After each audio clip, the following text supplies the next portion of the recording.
नमस्कार, मैं हूं सुमित आज़ाद और आज का ये डॉक्टर साहब का इंटरव्यू बहुत ज़्यादा महत्वपूर्ण होने वाला है क्योंकि इस इंटरव्यू में आपके होंगे बहुत ज़्यादा महत्वपूर्ण सवाल और डॉक्टर साहब के होंगे जवाब। तो सबसे पहले डॉक्टर साहब बहुत बहुत स्वागत है आपका ग्लोबी न्यूज़ में। कैसे हैं सर आप? बढ़िया, फर्स्ट क्लास। जी, तो सबसे पहले एक क्वेश्चन पूछना चाहूँगा मैं अपने से, फिर दर्शकों के कुछ क्वेश्चन है मैं जो लिख कर लाया हूँ। जैसे आपने अभी लास्ट टाइम सेमिनार किया, आपने कहा कि जिन लोगों की हॉबीज़ होती हैं वो ज़्यादा स्वस्थ रहते हैं ऐसे लोगों की कंपेयरिंग में जिनकी हॉबीज़ नहीं होती हैं। तो पहले तो खैर इसके पीछे साइंटिफिक क्या फैक्ट है, दूसरा आपकी क्या क्या हॉबीज़ है डॉक्टर साहब की? मेरी हॉबीज़ किताब पढ़ना है, किताब कलेक्ट करना है। मैं जी। कहीं भी किसी भी शहर में जाता हूँ, देखता हूँ कि उस शहर का बुक स्टोर कहाँ पे है। जी तो किताबों की खुशबू, उसका नयापन, जी उसका डिज़ाइन। किताब ज़रूरी नहीं कि मेडिकल सब्जेक्ट का ही हो, किसी भी सब्जेक्ट का हो, जो दिखने में सुंदर लगे, जिसमें कोई क्रिएटिविटी हो। जी। तो वो मेरी हॉबी शुरू से आज भी है। तो हमारे तो घर में जगह बहुत नहीं है, तो डब्बे में किताबें भरी हुई हैं हज़ारों की संख्या में। जी। तो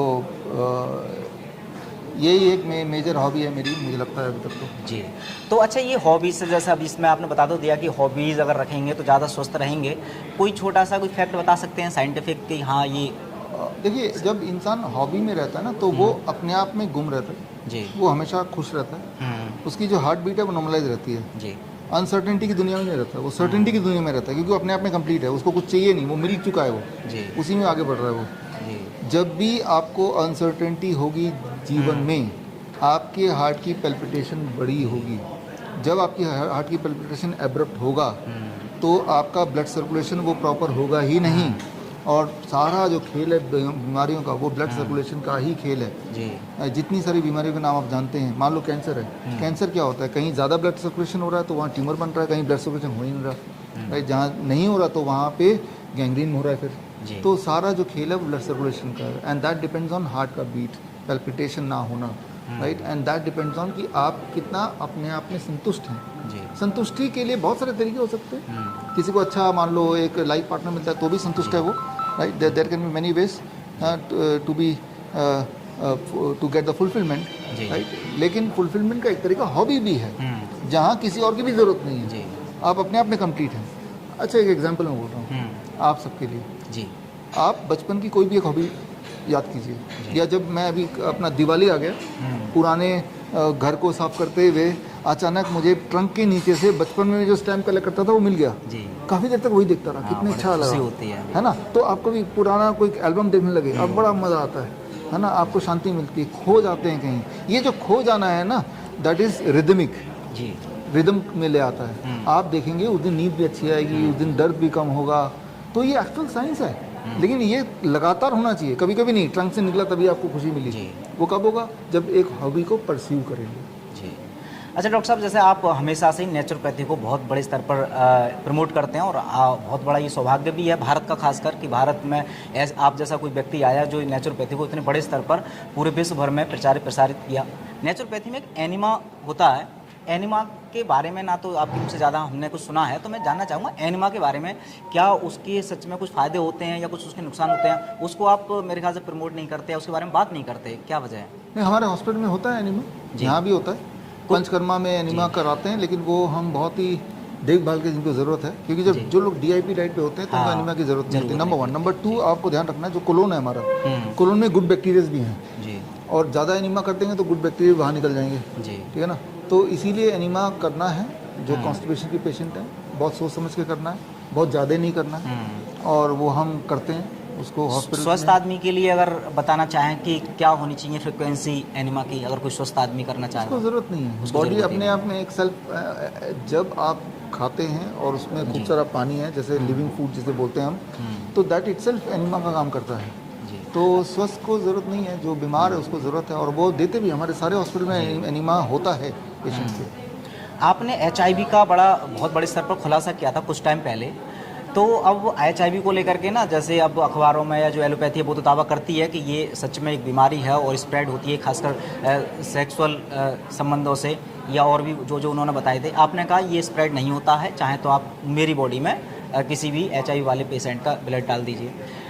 लेकिन अभी हाल में कुछ आयुर्वेदाचार्य हैं, कुछ आयुर्वेदिक डॉक्टर्स वगैरह भी हैं, वो भी इस बात को मानते हैं, जो नेचुरोपैथी आयुर्वेद को भी मानते हैं, लेकिन फिर भी कह रहे हैं कि डॉक्टर साहब ये जो दावा है ये बिल्कुल उनका फेक क्लेम कर रहे हैं। क्या अब HIV के बारे में भी कुछ अलग से आपके पास कोई जवाब है जो आगे देना चाहें सब लोगों के सामने, और जिस तरह से अभी ट्रेंडिंग बीमारी को आपने बहुत बड़े स्तर पर एक्सपोज किया और सबको मानना पड़ा कि हाँ डॉक्टर साहब सही है और वो सही निकले, आप HIV को लेकर के कोई आपकी प्लानिंग जो बहुत बड़े स्तर पर आप एक्सपोज करना चाह रहे हैं? मैं तो सिंपल ये बोलता हूँ कि HIV की बात करते हुए 1984 में पहली बार HIV का नाम आया, तो 1984 से लेकर अभी तक 40 साल से ऊपर हो गए, तो 1982 इट वाज, तो तब से लेकर अब तक, तो इतने सालों में एक भी ऐसा पेपर दिखा दो आप जहाँ पे HIV वायरस को, जो वायरस बोला जा रहा है उसको आइसोलेट किया गया हो, जी किसी को मिला हो कि देखो जी हमें मिल गया, इसे कहते हैं HIV वायरस, एक पेपर दिखा दो आप, जी है ना, तो हम मान जाएंगे, लेकिन एक पेपर भी नहीं है तो बताओ, there is not a single paper जहाँ ये बताया हो कि हाँ HIV वायरस देख लिया किसी ने, आइसोलेट कर दिया, अभी तक नहीं, राइट। आपने देखा हर चीज़ की ये बनती है टीका जिसे बोलते हैं, HIV क्यों नहीं बना, कि उसके लिए भी तो भाई वायरस को आइसोलेट करना पड़ेगा।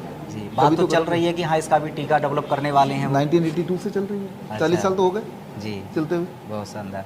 अच्छा, जैसे अभी एक और प्रश्न जो लोग पूछना चाहते हैं, खासकर जो DIP डाइट के बारे में जानते हैं, आप कहते हैं कि जो DIP डाइट और एक नॉर्मल डाइट में जो सलाद को लेकर के है, जैसे जो कच्ची सब्जियाँ, वो नॉर्मली भी व्यक्ति अगर DIP डाइट ना भी ले रहे होते हैं तो वो खाने के साथ तो लेते ही हैं, वो हमने भी पूर्वजों से देखा है, हमारे माता पिता भी ऐसा लेते थे, हम भी खाने के साथ जैसे जो सलाद ले लेते हैं। आप कहते हैं कि DIP डाइट के अकॉर्डिंग तो पहले सलाद की प्लेट ख़त्म करो तब दूसरी प्लेट लो, तो इसमें डिफरेंस कितना है कि अगर हम भोजन के साथ सलाद कर लेते हैं तो क्या इससे थोड़ा बहुत भी फ़ायदा नहीं मिलेगा, कितना मिल सकता है इससे फ़ायदा, कितना डिफरेंट है इसमें? समझना होगा, जब आप सलाद खाते हैं तो that is on the stomach, जी, स्टमक के पहली लेयर में सलाद है, हाँ, सलाद में एक जो लिविंग एंजाइम्स हैं और हमारे बॉडी के अंदर स्टमक में एक लिविंग हार्मोन एंजाइम बनते हैं, जिसे कहते हैं इंक्रेटिन। इंक्रेटिन और सलाद का जो एंजाइम है वो आपस में एक दूसरे को इंटरेक्ट करते हैं, जी, समझते हैं कि कब कितना शुगर खाने से ब्लड में जाना है, राइट, वो ट्रेवल कैसे होगा, कहाँ पे छुपेगा, वो न्यूट्रिशन कैसे जाएगा, वो सारे जो है ताना बाना लाइव एंजाइम और इंक्रेटिन हार्मोन जो बॉडी के अंदर ऑलरेडी है, दोनों के बीच में होता है, जी, तो ये काम सलाद कर सकता है। कुक्ड फूड जब है तो लाइव एंजाइम मर गए, जी, अब इंक्रेटिन तो बॉडी में, लेकिन कुक्ड फूड की वजह से उसमें लाइव एंजाइम है नहीं, तो आपस में इंटरेक्शन नहीं होगी। यूँ मानो कि ट्रैफिक पुलिस तो बता रहे हैं यहाँ पे रुको, लेकिन गाड़ी में ड्राइवर नहीं है, वो ऑटो मोड पे चल रहा है, जी, तो एक्सीडेंट होना ही है। तो पहले अपने ड्राइवर को भेज दिया, ऐसे खाने को भेजा जो इंक्रेटिन को समझता हो, उसके बाद अपने कुक्ड फूड भेजा, तो cooked food will follow the live enzyme, it will follow the salad. तो इसीलिए मैं बोलता हूँ पहले आप सलाद खा लो पेट भर के, अब खाना शुरू करो।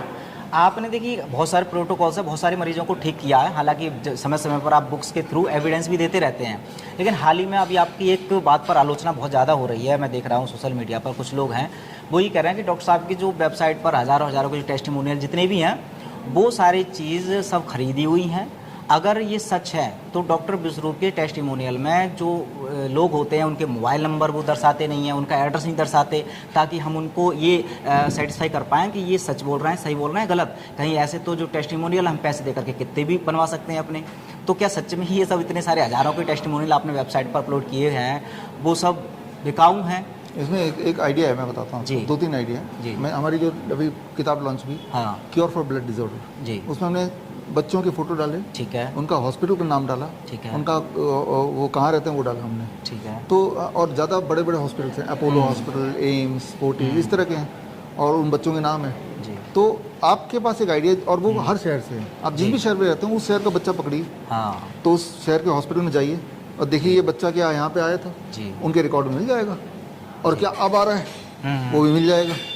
तो इससे ज़्यादा डिटेल क्या है, ये तो वही एक बात। दूसरा, अभी जैसे मेरा अभी लेक्चर अभी हुआ था इस संडे को, पिछले संडे हुआ था जी, ये भिलाई में, हमने पहले ऐलान कर दिया था कि हमारे सारे पेशेंट वहाँ पे आ रहे हैं, जो भी आसपास के, आप आ जाओ, हाँ, पेशेंट से मिल लो। पेशेंट आए भी, लेकिन मिलने को आए नहीं। अगला लेक्चर मेरा नवंबर 19 को हो रहा पटना में, तो और डिटेल मैं आपको दे दूंगा जी। तो वहाँ हमारे पेशेंट तो आते ही हमें सुनने, जिनको भी शक है जरा भी वहाँ आ जाएँ।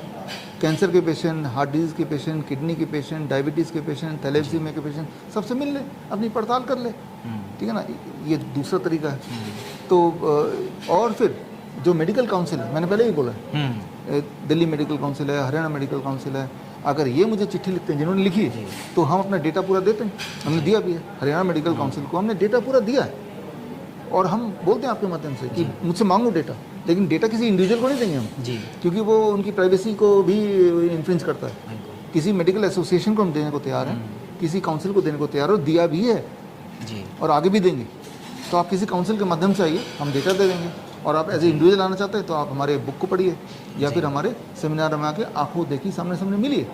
जी कोई और तरीका अगर आप बोलें कि पेशेंट को लेकर आपके घर पहुंच जाएं हम, जी। वो तो नहीं हो सकता।